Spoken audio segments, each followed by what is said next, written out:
lumapit sa aking aral, ama't ako'y mananahan.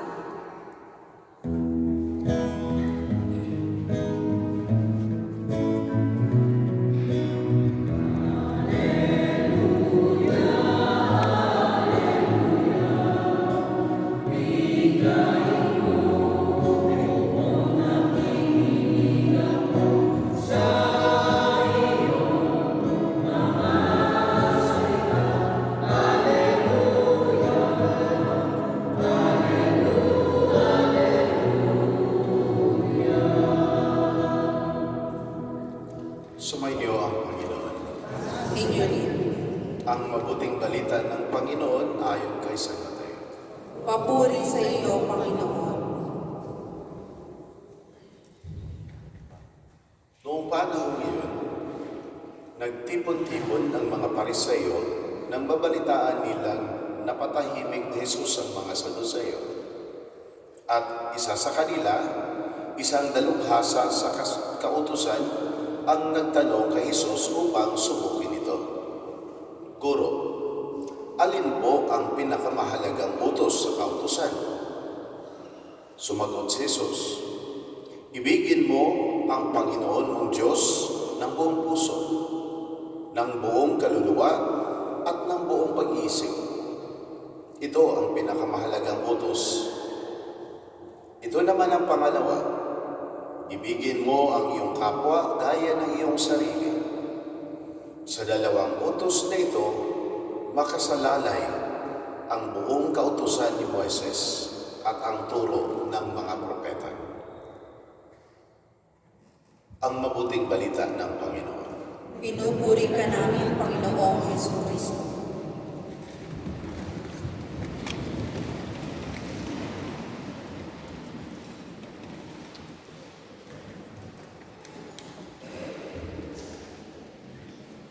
Alam na po siguro natin na ang religiosity o yung religiosita, espiritualita sa mga tao noong panahon ni Jesus ay parang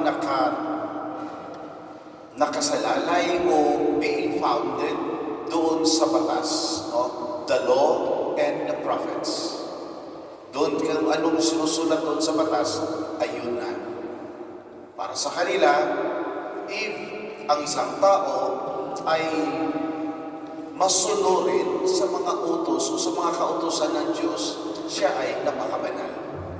It is the mere observance of the law, even without knowing the reason of the law. Kahit hindi nila alam kung ano talaga ang nukleo kung bakit nandyan yung batas na iyan. So it is just the mere obedience and the performance as it is being prescribed in the law.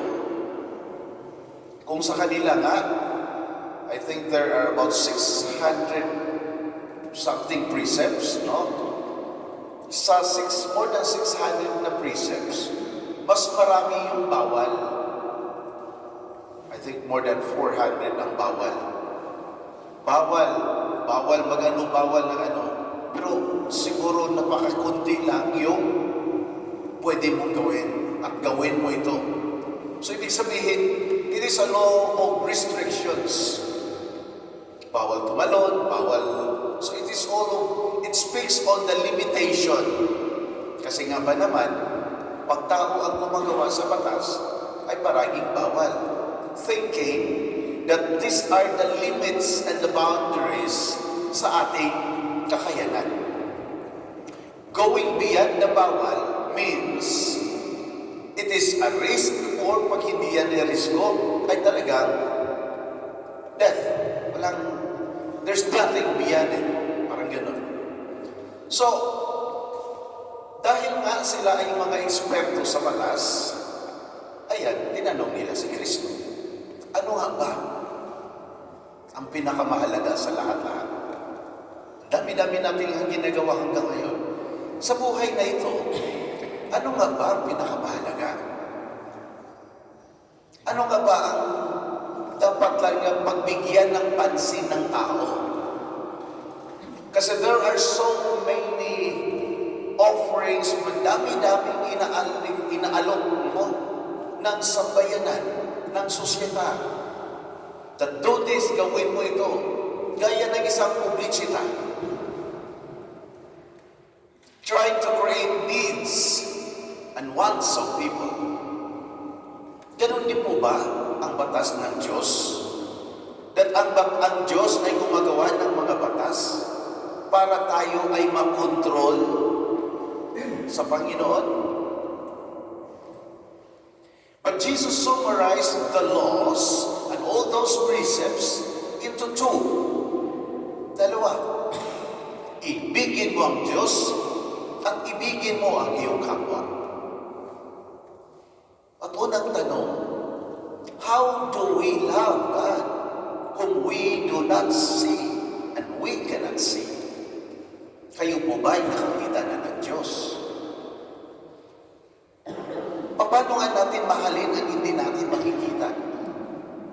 Do we have to create an image na parang doon natin i-express yung ating pagmamahal? And what is this love which God is talking about? Ano ba ito? If we have to recall yung ating kaalaman, ang Diyos ay nagpakumbaba. Nagiging tao. Anong motive niya? What is his very reason? Bakit he has to assume the flesh and the language of our humanity? Bakit? Para maipadama niya ang kanyang pagmamahal sa tao.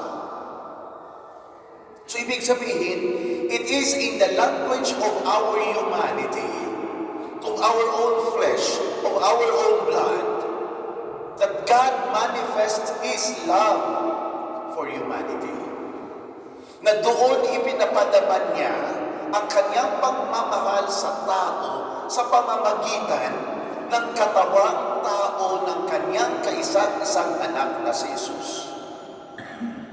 It is in the human flesh of Jesus that God concretely revealed and showed to us in a very concrete terms what love is all about and how God loves each one of us. So ibig sabihin, love is not an idea. Love is not a concept. Love is not a set of rules, but love is a way of living.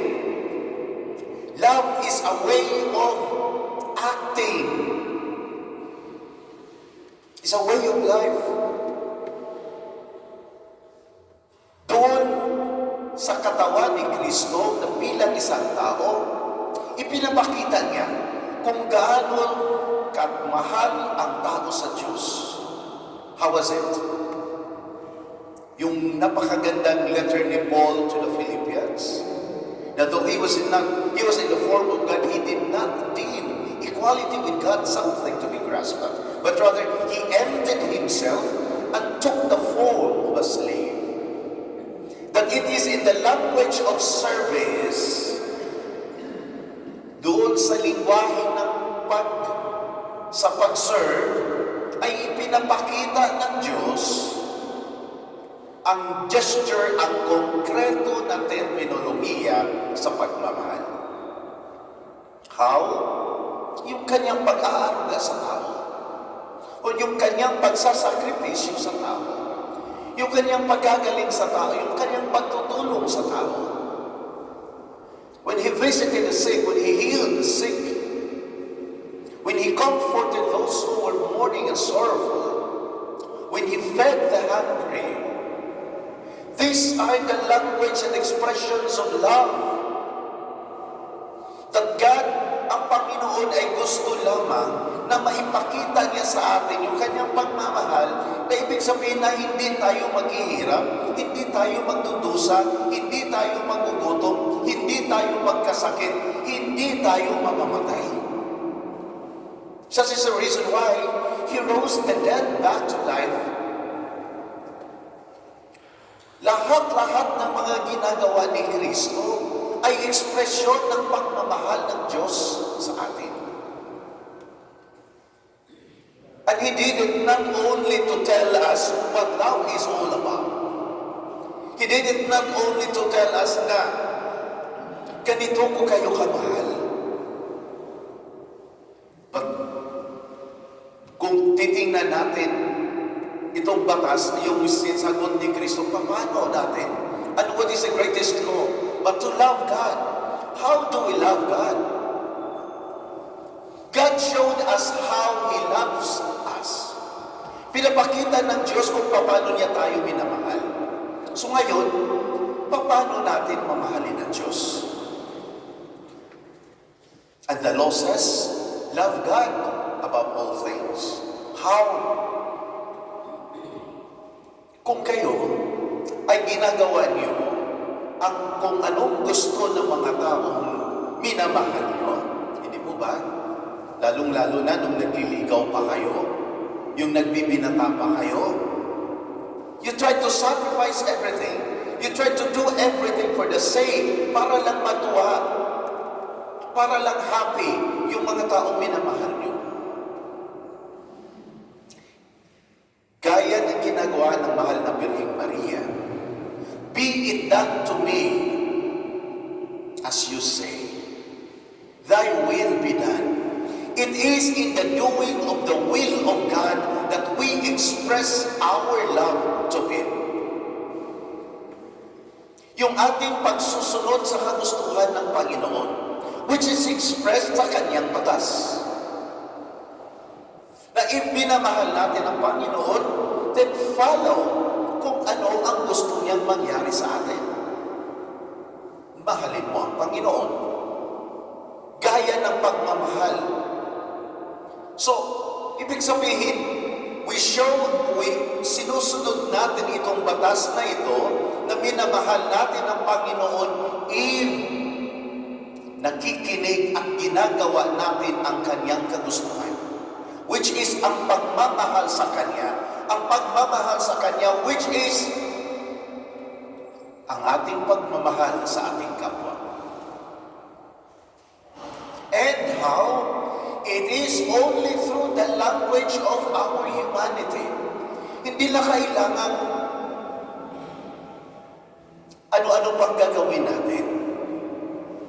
Kasi God has fully equipped tao, us, with everything wherein we can express our pagmamahal sa Diyos at pagmamahal sa kapwa. If we know how to love God, kung talagang mahal natin ang Panginoon, ano bang sinasabi dito? Is diyan sa katawan mo. Diyan sa pagkatao mo. Doon natin ipadama. In the use of our own tongue. In the language of our own body. So that our bodies, ang ating katawan, should be an expression of love sa Panginoon at sa ating kapwa. Never reduce your bodies as a toy. Huwag nating i-reduce ang ating katawan as an alipin or as a toy. Even when you work, bakit naglalaboro kayo? Bakit nagpakahirap kayong naglalaboro giorno e notte? Perché? Non è solo perché volete guadagnare di più, ma perché yung laboro nyo ay ekspresyon yan ng pagmamahal sa iyong pamilya. Napagod din ba kayo? Yes, ang pagmamahal may cause fatigue. It can be very exhausted to love. In fact, Jesus expressed His love sa atin sa Kanyang esrespetsato yung Kanyang korpo, iversado ang Kanyang sangwe. Yan ang ekspresyon ng Kanyang pagmamahal sa atin. Tayo, sige, sabihin natin, napakahirap magmahal sa kapwa. Mahirap nga paminsan magmahal sa asawa. Mahirap nga paminsan magmahal sa anak. Yes, mapagod man ang katawan. Mapagod man ang tao sa pagmamahal, but never give up on loving. Kasi ang katawan ay napapagod. Ang puso ay napapagod. Kasi tumatanda nga kayo eh. Napapagod ang tao. Napapagod ang katawan. But love never. Hindi napapagod at hindi nakakapagod ang pagmamahal. Because ang pagmamahal always sustains and provides energy, motive. Kaya nga, kung sino ang nagmamahal, ay kahit man pagod na pagod ang katawan, pagod na pagod ang puso, ay nandyan pa rin ang pache, nandyan pa rin ang tranquilita, nandyan pa rin ang joya sa kaloob-looban ng kanyang puso, sa kaloob-looban ng kanyang buhay. Gaya kay Kristo. Pagod niya si Kristo. Umiyak si Kristo as a consequence sa kanyang pagmamahal sa atin na hindi natin sinuklian ng pagmamahal, but yet betrayal. Umiiyak siya. Pinatay siya dahil sa kanyang pagmamahal sa atin. But He never gave up on loving on us. And so, doon siya nagiging matagumpay. We can always win our friends, our enemies, our own members of family if we never stop on loving. Never stop loving and you will win. A sure winner, in fact. Kung bakit ang mundo ito ngayon ay daming gulo-gulo, let's try to reflect. How much love have we given sa bawat isa? So ito mga kapatid, sana sa linggong ito ay pagnilay-nilayan natin bilang isang komunidad. We're trying to build our community dito sa Italia. So that tayo naman ay makapagbigay ng lakas dito kung saan tayo. But first of all, no community can be formed pag wala ang pagmamahalan.